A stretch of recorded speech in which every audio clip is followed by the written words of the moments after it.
did exactly that. And now they're in the hurry-up. Now it's Taliaferro. A strong running. And he'll be brought down, it looks like, right at the 15. Give him 10 yards on the pickup, and that'll bring up a 3rd and 1. Look, the first down marker is out there, but sometimes it's hard to find for an offense when they're in a long yardage situation, which usually means throw the football. In this case, they went against the tendency and ran it, and boy, the reward was there. A big, big pickup. And guess what? It's now 3rd and very short in order to try and pick up a first down. He only got a yard, but that was enough to do the job. Everyone understood their role on that play. 3rd and 1. You know, the defensive guys, they're trying to get down and get low and get leverage on the offensive lineman, but they didn't allow that to happen. They created a crease and allowed him to get through for a first down. On the quick handoff, it's Juszczyk. And he goes across the 20 to the 22. 5 yards is the tally on first down. That brings up 2nd and 5. Second down following the run.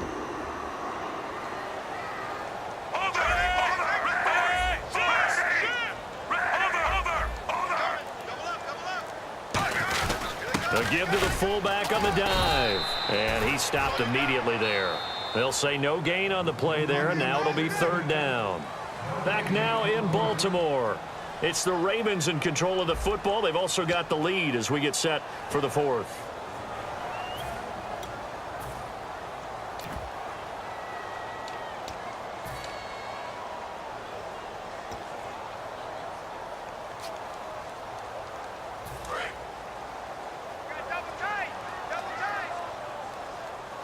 They'll come out in the pistol. Flacco gives to Allen, and he'll get nothing out of that one. That'll make it 4th down after a loss of 1. One of the beauties of a 3-4 defense is that you have flexibility with your linebackers, and you can put them in different spots. But one of the downsides is an offensive team that's committed to running the football, you can get your big offensive linemen up on linebackers quicker, and that usually gives you an advantage in running it. I remember in pregame when we were talking to him on the field, and he took his gloves off and showed us his fingers. A few misshapen ones in there, and now we know why, trying to catch those types of bullets. That was a dart. Yeah, even for a talented receiver, those are tough to hang on to.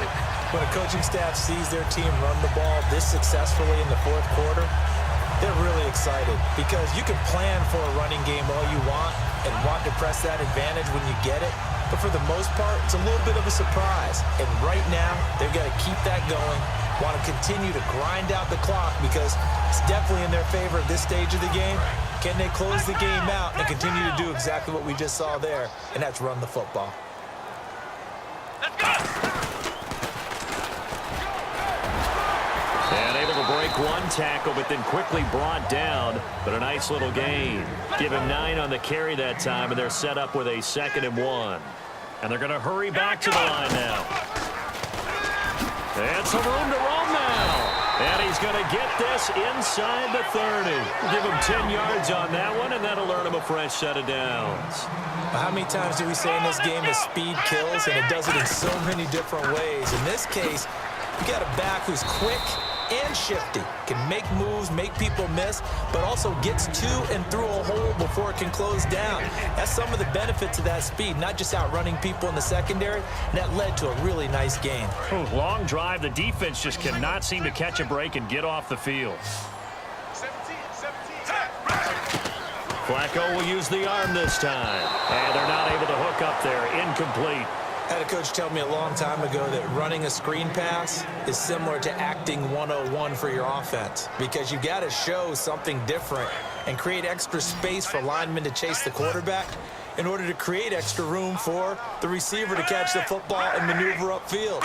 In this case, they'll give a lot of credit to the defense. They communicated well. And he is into the end zone for a Baltimore touchdown. Nick Boyle, 2 catches, 2 touchdowns here so far. And the Ravens will extend their lead. And they're able to up the lead by 1 more.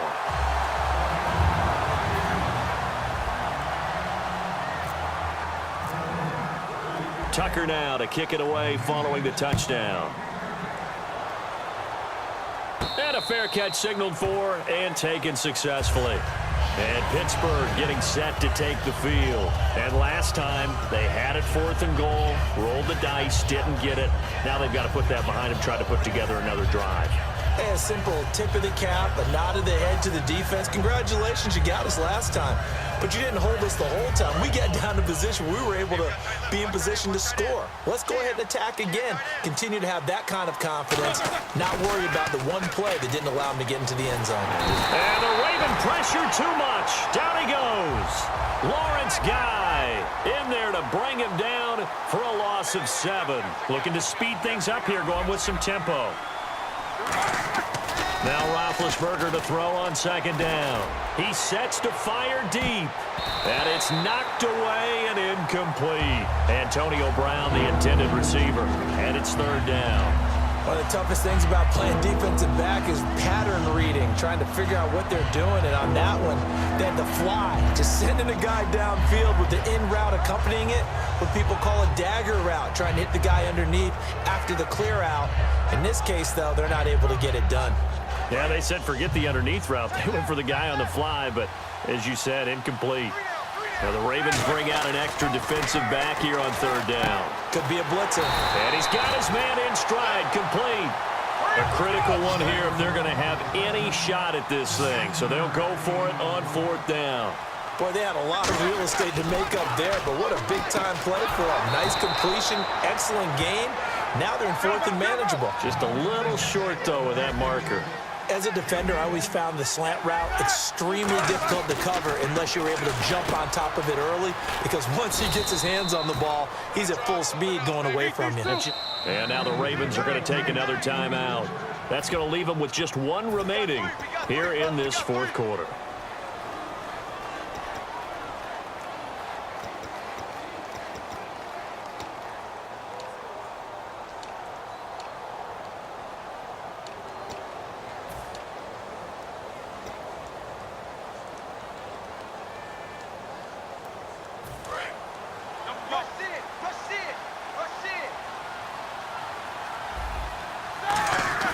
On 1st down, it's Roethlisberger. And it's complete to Ladarius Green. And he's going to get this inside the 30. 18 yards on the pickup there. And it's good enough for a Pittsburgh 1st down.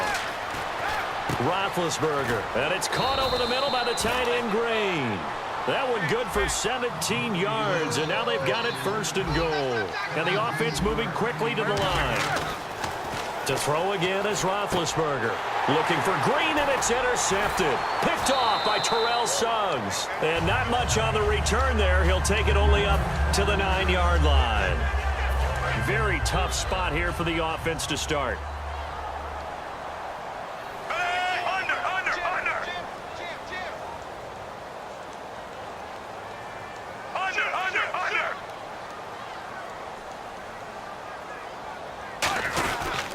This is Taliaferro. Trying to run inside, but nothing there.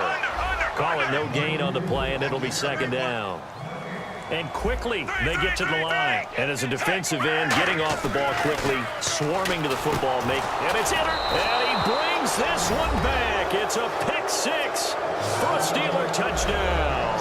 A great read, and it's picked off. That's a tough spot as a quarterback, Charles. You want to get rid of it, but you see what can happen when you do try to get rid of it with pressure. Yeah, and how about the pressure coming without them having to blitz? That's when you know things are clicking for your defense, and the end result, they end up gaining 6 points. And he'll get into the end zone as the 2-point conversion is successful. 2 scores down, 3 timeouts left. Still a chance if they can somehow get this one back. And this one recovered by the hands team for the Ravens. They knew they needed a miracle. They had to have that onside kick. They didn't get it. Well, as we knew, even before they put the toe to the leather on that one, their chances of getting that done, slim and none. And I do believe we saw Slim just leave the door, didn't we? We did indeed. I think we're down to none.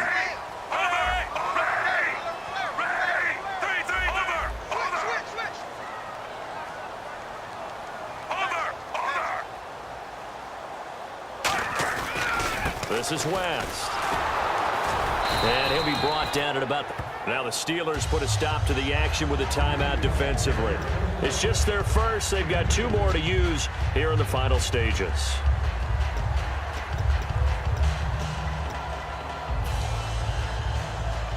And after the play on the ground, that brings up second down here.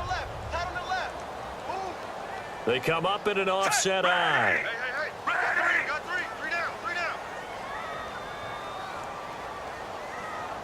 Under. Force. Switch gears.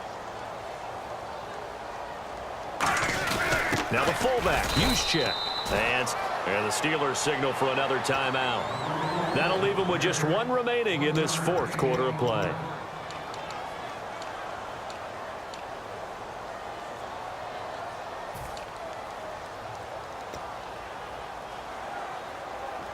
The first down line at the 34 here on 3rd down.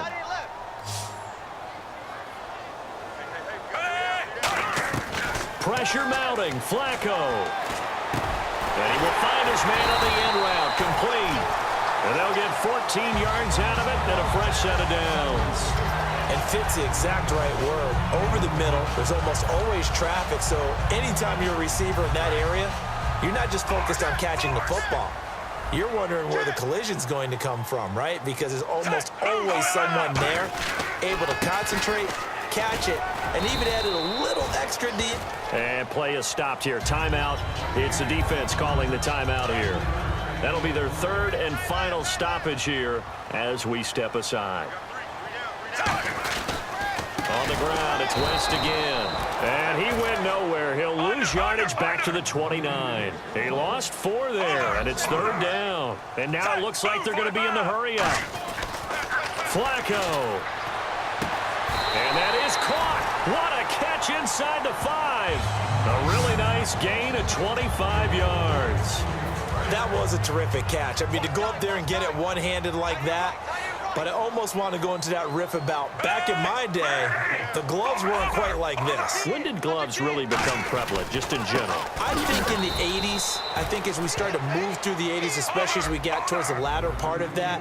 But a lot of those were really like baseball batting gloves to begin with not much of a tacky area on the glove. In fact, there was none. I actually remember in cold weather games wearing the old scuba gloves, which you'd wear in the diving, but they would split too easily in the course of a game.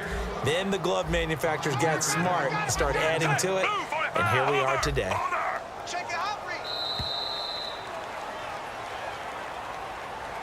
And Charles, I think when the schedule comes out, all teams, no matter where they're predicted to finish, talk about protecting your home turf. They were able to do that here in this one. Similar to a tennis match, right? Not letting them break your serve. That way you hold on to it.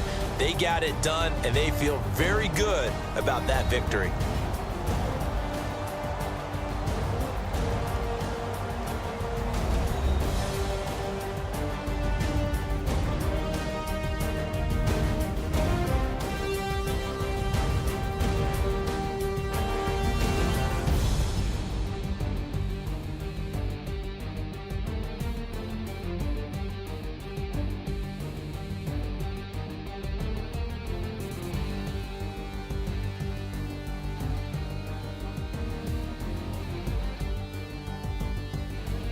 That'll do it for us. For Charles Davis and all our hardworking crew, I'm Brandon Gaudin. You've been watching the NFL on EA Sports. For more, find us on Twitter at EA Madden NFL. The Ravens are victorious here as we say so long from Baltimore.